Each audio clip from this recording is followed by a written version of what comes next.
Yos, selamat malam semuanya.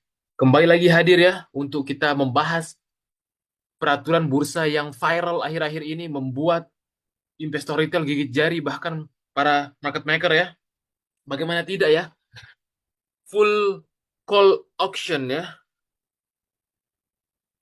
di mana saham-saham yang bernotasi khususnya notasi X. Nah, biasanya saham-saham yang notasi khusus itu ada beberapa ya karena dia mungkin telat untuk melaporkan laporan keuangan dan laporan ke ada PKPU. Nah, ini notasi khusus ya. Notasi khusus. Masing-masing perusahaan tuh biasanya nanti di samping kalau di masing-masing OLT itu di samping kode sahamnya ada notasi. Misal kalau dia ada B berarti adanya permohonan pernyataan pilot. Nah, yang khusus untuk aturan baru ini di papan pemantauan khusus khususnya full call auction atau sistem lelang ya istilahnya. Nah, ini X ya. Perusahaan yang tercatat di papan penonton khusus, yaitu ada sekitar 223 ya, kalau tonton mau lihat, daftarnya ada di sini, dan ini perusahaan-perusahaan yang memang dulu listing IPO ya, yang nggak jelas. Apalagi yang tidak bisa terselamatkan, yang tidak ada fundamental, yang tidak bagi dividen, wah itu wassalam dah. Karena menurut peraturan terbaru, itu harga sahamnya bisa turun sampai 1 perak. Saya nggak tahu ini bursa ini tujuannya ya implementasinya. Nah, kalau kita bicara histori sedikit nih tahap satu dulu, di mana auto rejection 10% dan dia ada 2 sesi. Auto rejection tetap 10%, minimumnya price 1 perak ya. Peraturan dulu untuk papan pemantauan khusus ini di 9 Juni 2023, kemudian peraturan ini diberlakukan 12 Juni 2023.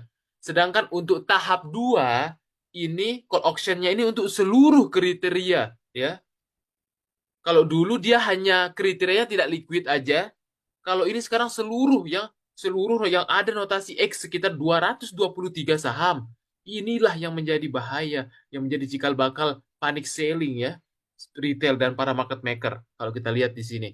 Kalau dulu pas waktu zaman hybrid hanya untuk yang tidak liquid, sekarang semua yang kena ya. Totalnya ada sekitar berapa nih? Coba kita cek-cek dulu ya. Ampun, dah ini bursa ini. Bukannya menyelamatkan investor, malah bikin duka investor. 223, gila, gila, gila. Ya. Nah, kalau kita perhatikan di sini, ada 5 sesi. Tetap auto reject-nya sebesar 10%, kalau kita perhatikan. Kemudian, kalau dulu jam perdagangannya di sini hanya ada sesi satu dan sesi 2 ya, di mana jam-jamnya udah ada. Dan kalau Jumat ini jam-jamnya ya, pasar negosiasi dibuka sampai jam 16.29. Nah, kalau untuk sekarang ini ada 5 sesi. Nah, ini yang menjadi perhatian ya. Kalau teman-teman misalkan ingin jual pagi, itu ya usahakan ordernya ini ya sebelum jam 9 ini karena nanti akan masuk order dan memang harus OLT yang kenceng ya, teman-teman gitu. Kalau banyak pakai OLT retail susah lakunya. Nah, di sini order koleksi ini pasti dia mengoleksi dulu siapa yang jual, siapa yang beli, terus nanti akan ada random closing. Random closing ini dia akan untuk memperlihatkan berapa jumlah bid volume ataupun sell volume atau over volume di random closing ini dan nanti match-nya itu dia di jam 19.55 sampai 19.59 order matching-nya. Tentunya kalau kita mau jual biar cepat laku, mau tidak mau kita dipaksa untuk jual ARB. Karena apa? Orang berbondong-bondong gitu untuk jualan. Karena kalau misal kita jual nawar-nawar, katakanlah 1 tik di atas ARB ya susah karena didahulukan adalah yang best price. Kalau untuk mau jual cepat laku best price ARB berarti. Begitupun kalau mau beli berarti best price harga tertingginya gitu. Nah, tentunya kan orang pasti berbondong-bondong, apalagi yang udah lama nyangkut bertahun-tahun ya pasti ngejualnya. Nah, ini pas-pasnya kalau sesi satu itu order matching pasenya 95501 sampai 1959 nanti akan kelihatan order-order matchnya dan segala macamnya ya. Kemudian sesi 2 di sini untuk poolingnya. Nah, bagaimana nanti kalau kejadian saham yang terlalu banyak sellernya tapi nggak ada yang beli ya susah, nggak akan match. Karena peruntukan IEP dan IEV itu harus ada orang buy dan orang sell. Namanya perdagangan nggak akan match kalau tidak ada yang beli. Makanya saya nggak tahu nih pemikiran orang yang beli-beli saham notasi X ini. Ketika orang berbondong jutaan lot buang barang, malah ada yang beli satu dua lot ya gitu. Dan untuk hari Jumat hanya terdapat 4 sesi di mana sesi 3 ditiadakan ya gitu. Kalau untuk hari Jumat, sedangkan di sesi 2 diperpanjang sampai jam 11.30 untuk sesi 2-nya. Berarti di sini order matching pasenya ini adalah 11.30. Nah, ini ya ilustrasinya sebenarnya bikin pusing ya bagaimana ilustrasinya kalau tidak ada sel volume. Kalau misal orang beli aja nggak ada yang jual berarti tidak akan match. Sama juga ketika orang cuma buy tapi nggak ada yang sell tidak akan match IEP-nya karena akan melihat IEP dan IEV. Tapi nanti saya jelaskan, ini terlalu ribet ini. Orang awam kalau dikasih ilustrasi ini juga mumet tuh ilustrasinya.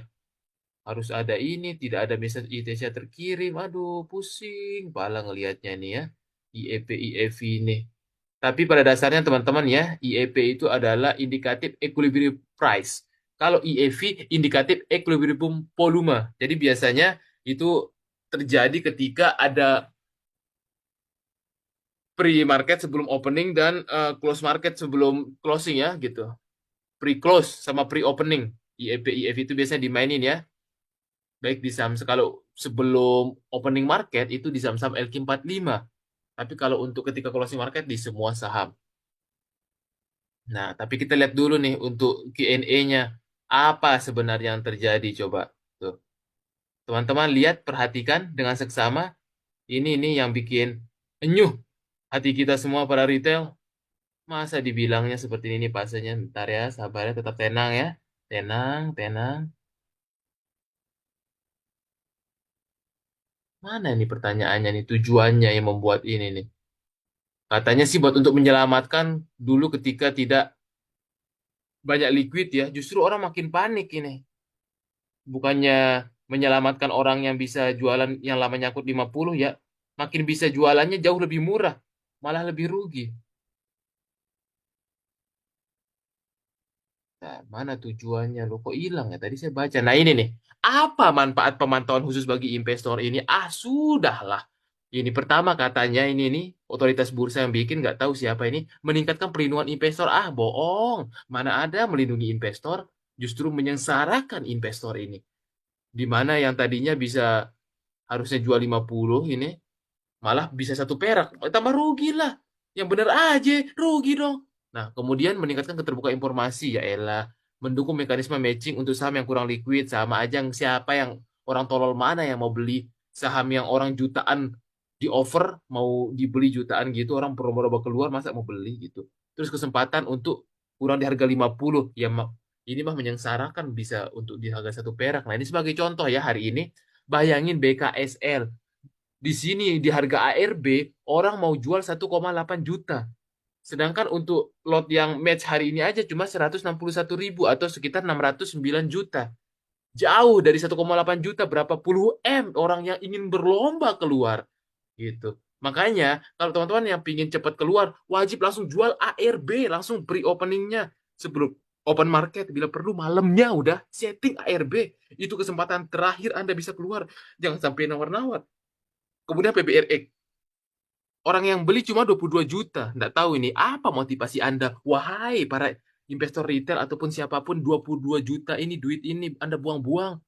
Sedangkan orang lihat 3,7 juta yang mau keluar. Ampun, ampun. Kemudian yang ketiga, Bex. 6,6 juta orang yang mau keluar. Saya juga punya teman dapat barang dulu di harga 50 itu ratusan juta, sekarang pusing nggak bisa jualan di pasar nego dihargai 20. Ini mau nggak mau dipaksa kayaknya jual di pasar nego biar lebih murah. Hancur rungka, tele juga gitu. 909.000 lot orang yang mau jualan, yang match cuma 500. Dari mana? Harusnya kalau Anda ingin melindungi investor, itu ada liquidity provider yang ditunjuk untuk menyerap jutaan lot ini. Berani nggak? Itu baru namanya gentleman. Kalau ini mah omon-omon aja. Kacau emang ini ya. Gitu nih sama-sama notasi. Luar biasa ya nih. Saya sebagai ilustrasi juga contoh ya teman-teman. Nah, ini nih contoh saya ilustrasikan. Contoh PTPS. Banyak orang yang jualan ARB. Nah, ini untuk match pertamanya jam 9.5501 di mana hari ini cukup lumayan gitu. Ada yang mau beli. Ini bersyukur nih yang PTPS yang bisa jualan tuh. Anda harus berterima kasih kepada orang-orang yang membeli PTPS ini. Gitu. Kemudian di sini ya IEP-nya yang terpenting. Kalau teman-teman ingin jual wajib IEP kalau karena di sini ARB IEP-nya 168 ya harus jual segitu. Ada kasus kenapa dia di reject karena ngejualnya misal 166 ya nggak bisa karena maksimal 10% sehari ya 10% sehari gitu. Jadi harus mau nggak mau dijual di ARB itu paling bisa menyelamatkan Anda gitu. Dan hari ini pun masih banyak 174.000 yang mau keluar sedangkan yang match hari ini cuma 12.000. Masih banyak yang pingin jual, apalagi Bex hari ini.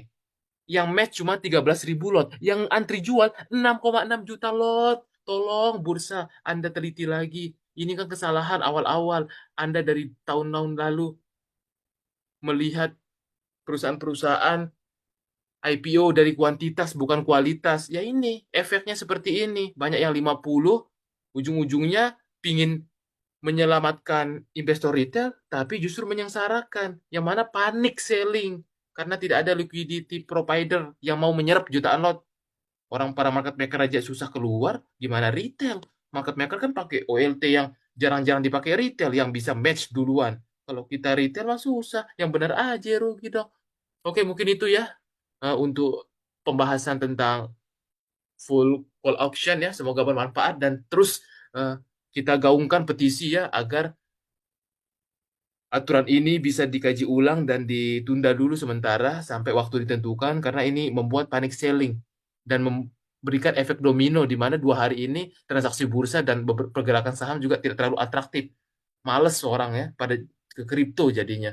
Tolong bursa kalau Anda ingin rame lagi, banyak orang yang ingin invest, diperbaiki dulu lah aturannya. Sekian dari saya ya, semoga bermanfaat konten ini. Thank you semuanya.